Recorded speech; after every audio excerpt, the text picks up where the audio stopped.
اللہ کو منانا چاہیے، استغفار کرنا چاہیے، اس کی برکات۔ حضرت موسیٰ ساری قوم کو لے کے نکل گئے، آؤ بھائی میدان میں اللہ کی بارگاہ میں استغفار کریں اور بارش کا سوال کریں، بارش مانگیں۔ جب باہر نکلے دیر تک دعائیں ہوتی رہیں تو حضرت موسیٰ علیہ السلام کو رب کریم نے وحی فرمائی کہ موسیٰ آپ کی قوم میں نے ایک شخص ہے جس کو 40 سال ہو گئے نافرمانی کرتے، اس نے رب سے صلح نہیں کی۔ کتنے لوگ ہیں؟ ایک، اور 40 سال سے وہ نافرمان ہے، اس کو مجمع سے نکال دو بارش ہو جائے گی۔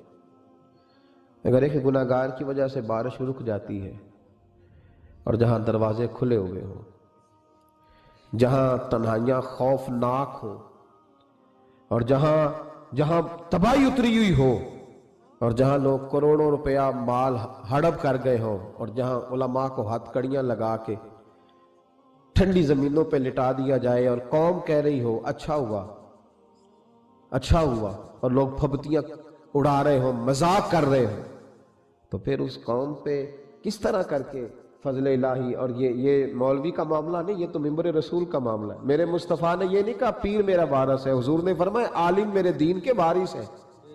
ہاں حضور نے فرمایا جس نے عالم کے چہرے کا دیدار کیا سمجھے میں نے اپنے نبی کی زیارت کی ہے۔ لیکن یہاں تو خیر یہ عنوان نہیں، ورنہ میں اس پر جاتا۔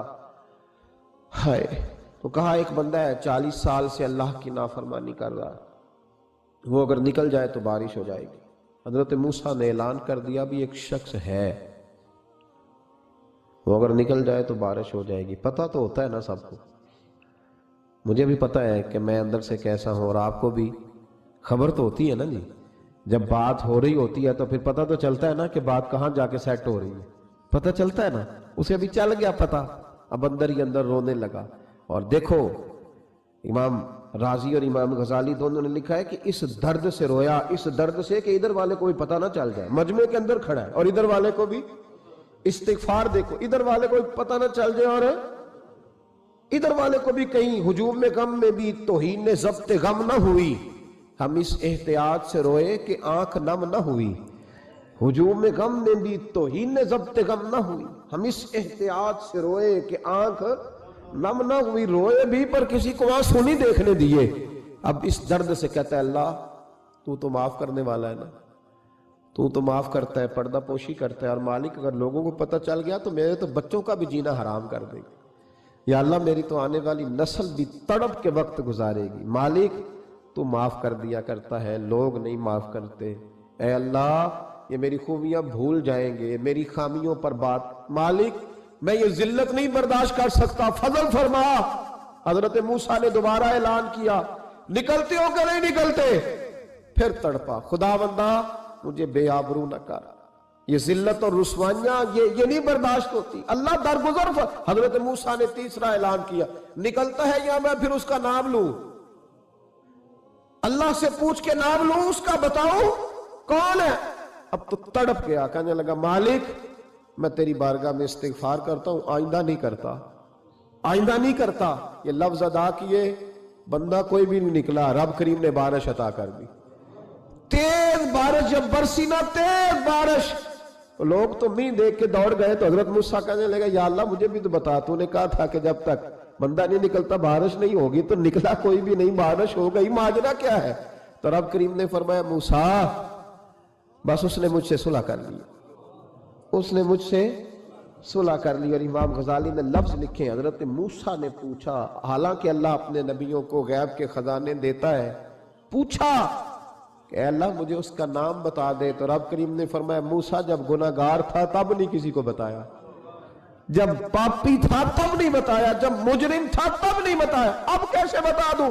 فرمایا اس کی میری صلح ہو گئی ہے، اور فرمایا جو بارش نہیں نہ ہو رہی تھی وہ بھی اس کی وجہ سے نہیں ہو رہی تھی، اب جو ہوئی ہے نا تو یہ بھی اسی کی وجہ سے ہوئی ہے، یہ بارش اب جو ہوئی ہے تو یہ بھی یہ اس گناہگار کے سبب سے۔ اپنی راتیں اللہ کے ساتھ گزارے، مصلی پہ بیٹھے۔ میرے صاحب رحمۃ اللہ علیہ سے جب کوئی کہتا نا کہ بڑا پریشان ہوں تو کچھ بتائیں، تو فرماتے آج رات مصلی پہ بیٹھ کے اپنے رب سے بات کرنا، میں بھی بات کروں۔ بندوں کو دکھ بتانے سے عزت میں کمی آتی، اور اگر اللہ کو بندہ اپنے دکھ بتائے تو اللہ عزتیں بڑھا دیتا ہے۔ ترمذی شریف کی حدیث ہے نبی پاک علیہ السلام نے فرمایا اگر تو دنیا داروں کو دکھ بتائے گا تو اللہ تجھے غنی نہیں کرے گا، اور اگر تو اپنے رب کو بتائے گا تو اللہ بڑی جلدی تجھے دنیا سے بے نیاز کر دے گا، تجھے لوگوں کی ضرورت نہیں رہے گی۔ استغفار کریں، کثرت سے کریں، ذوق سے کریں، مصلی آباد رکھیں، ہر شے دیکھو نا، جس طرح کھانے کی میز آباد رہتی ہے، بستر آباد رہتا ہے، ہمارے دیگر معاملات، اگر مصلی نہ آباد رہے تو روح بے چین رہتی ہے، طبیعت بے قرار رہتی ہے۔ انسان، میں نے دیکھا ہے بڑے بڑے سمجھدار لوگ پاگلوں جیسی زندگی گزار رہے ہیں، بولتے جا رہے ہیں، بولتے جا رہے ہیں، بولتے جا رہے ہیں، ایسے کسی کو کوئی خبر کہ 6 فون اٹھائے ہوئے ہیں، ایسے جیسے ڈسٹرب ہو گئے مینٹلی طور پر۔ وجہ کیا ہے کہ ان سے جان نہیں چھڑاتے۔ کبھی سارے موبائل بند کر کے نا، سارے بچے ہر چیز سائیڈ پہ کر کے مصلی پہ بھی آنا چاہیے، اور مالک تو بڑا ہی قریب ہے، اللہ تو بڑا ہی کنز المال کی حدیث سنا کے بعد سمیٹتا ہوں۔ نبی پاک صلی اللہ تعالی وسلم فرماتے ہیں ایک شخص تھا بنی اسرائیل میں، بڑا مالدار تھا، تو پھر اس پہ غربت آ گئی۔ جب غربت آئی تو رو پڑا، کہنے لگا اے اللہ میں غریب ہو گیا ہوں، میری مدد فرما، میں نے بڑی نافرمانی کی ہے تیری۔ مالدار جب تھا تو بڑی موج کو، یا اللہ میں نے بڑی اب نہیں کروں گا، مجھے اس غربت سے نکال۔ تو اللہ نے فرشتوں سے کہا کہ دے دو جو مانگتا ہے۔ تو فرشتے کہنے لگے یا اللہ یہ توبہ کر کے نہیں آیا، ڈر کے نہیں آیا، یہ تو الجھ گیا تب آیا ہے، یہ تجھ سے ڈر کے ہوتا ہے نا ایسے کہ لوگ اللہ سے نہیں ڈرتے جتنا غربتوں سے معاذ اللہ ڈرتے ہیں۔ یا اللہ یہ تو وہ الجھ گیا تب آیا۔ تو اللہ نے فرمایا پتہ مجھے بھی ہے، لیکن آ تو گیا ہے نا، چلو دے دو۔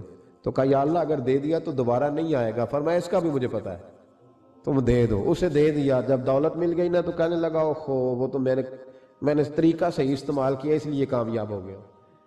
پھر کچھ وقت گزرا تو پھر الجھ گیا، پھر قرضے چڑھ گئے، پھر سارے علاج کر، کہنے لگا یا اللہ اب نہیں کرتا، اب معاف کر دے۔ 70 دفعہ توبہ کی اور 70 دفعہ توڑی۔ حبیب کریم فرماتے ایک دن بستر پہ تھا، آسانی تھی، 70 دفعہ فرشتوں نے کہا یا اللہ یہ جھوٹا ہے، جھوٹ بولتا ہے، یہ تو غربت آئی ہے تو تیری بارگاہ میں آیا ورنہ کبھی نہ آتا، بیمار ہوا ہے تو آیا، اس کا تو بچہ بیمار ہوا ہے تو آیا ورنہ کبھی نہ آتا۔ 70 دفعہ توبہ توڑی۔ ایک دن رات کو بستر پہ لیٹا تھا، دولتیں بھی تھی، آسانیاں بھی تھی، دل میں خیال آیا میں کتنا جھوٹا ہوں، جب الجھ جاتا ہوں تو اس کے دروازے پہ جاتا ہوں اور وہ کتنا قریب ہے، مجھے خالی نہیں لوٹاتا۔ تڑپ اٹھا، آنسو نکل گئے، اٹھ کے مصلی پہ کھڑا ہوا تو رب کریم نے فرشتوں سے فرمایا کھول کے دیکھو دروازے، آج یہ غربت کی وجہ سے نہیں آیا، آج میرا بن کے آیا ہے۔ تو یا اللہ پہلے تو دولت دیتا تھا، آج کیا دے گا؟ تو محبوب فرماتے اللہ فرماتے اب نے اسے بغیر حساب کتاب جنت عطا کرو۔ استغفار کریں، اس کے حضور حاضری دے۔ پھر اس کے بعد دوسرا استغفار اس وقت ہوتا ہے اللہ اکبر کہ جب انسان باشعور زیادہ ہو پر بے عمل بھی اتنا ہی زیادہ ہو، اسے بھی استغفار زیادہ کرنا چاہیے۔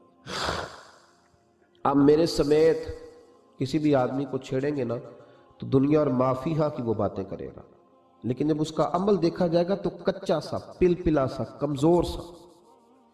یعنی ایسے لوگ ہیں جو ماں باپ کی عظمت پر 6 گھنٹے تقریر کر سکتے ہیں، لیکن اگر ان کی اماں سے جا کے پوچھا جائے کہ بیٹے کا حال کیا ہے جی، تو کہتے ہیں بڑی تکلیف میں اپنے بیٹے کے سبب سے وہ بڑی آزمائش کا شکار۔ بھئی تیری 6 گھنٹے کی تقریر کا معنی کیا ہوا؟ تو لفظوں کے گورکھ دھندے کا ماہر ہے۔ لفظوں میں ادھر گیا ہوا تھا بڑی دور پنجاب کے ایک شہر میں، تو ایک صاحب مجھے کہنے لگے کہ میری 21ویں سالانہ محفل ہے۔ میں نے کہا آپ نماز پڑھتے ہیں؟ کہتے نہیں۔ تو میں نے کہا محفل کا کیا معنی رکھا ہوا ہے آپ نے؟ یہ کیا ہے، رسم ہے؟ فلاں بہت بڑے عالم کو میں نے بلایا، فلاں کو بھی بلایا، فلاں نعت کا بھی، یہ کیا ہے؟ اگر تو نمازی نہیں آج تک، اس کو کیا سمجھتا ہے تو؟ میرے بھی فلاں بزرگ سے بھی تعلقات ہے، تو نے کیا حاصل کیا ان سے؟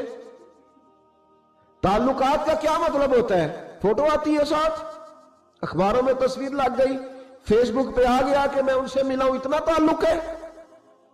یہاں تو بھائی خوشبو کے قریب سے بندہ گزر جائے تو خوشبو آنے لگ جاتی ہے۔ تو نے پایا کیا؟ شعور ہونا اور عمل نہ ہونا بہت بڑی مصیبت ہے۔ اس سے اللہ کی بارگاہ میں استغفار کرنا چاہیے۔ یعنی انسان کو عقل ہو، پتہ ہو، خبر ہو، اور اس کے پاس دھیلے کا عمل نہ ہو، اس کو 3400 حدیث آتی ہو کہ نماز نہ پڑھنے والے کی سزا یہ ہے، پھر بھی نہ پڑھے، تو سزا ہے کہ نہیں اللہ کی طرف سے؟ حضرت رومی رحمۃ اللہ علیہ فرمایا کرتے تھے بہت سارے بندوں کو اللہ سارا کچھ دیتا ہے، مسجد آنے کی توفیق نہیں دیتا، معنی یہ ہے کہ اللہ ان سے ناراض ہے۔ وہ کہتے ہیں کہ میں بڑا سمارٹ ہوں۔ تو عقل ہونا اور عمل نہ ہونا، اس پر بھی استغفار کرنا چاہیے۔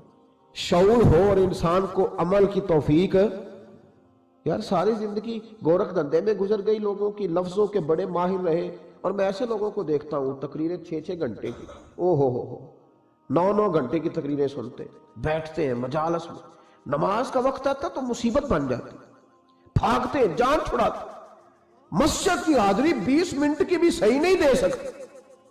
کیا ہے یہ کیوں بہت بن گیا تیرے اوپر؟ غور کر، ڈر اللہ سے۔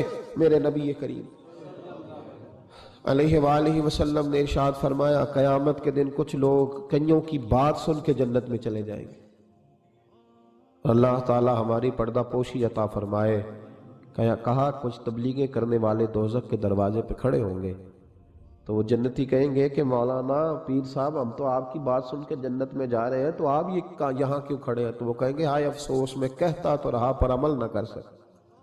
میں عمل، اس سے مراد صرف ممبر میں بیٹھنے والا مولوی نہیں، اس سے ہر وہ شخص مراد ہے جو نصیحتیں تو بڑی کرتا ہے لیکن خود عمل وہ بہت بڑا الفاظ کا ذخیرہ رکھتا ہے، پر عمل کے لیے 2 سجدے بھی صحیح طریقے سے دے سکتا، پھر وہ استغفار کرے، پھر وہ اللہ کی بارگاہ میں معافی مانگے۔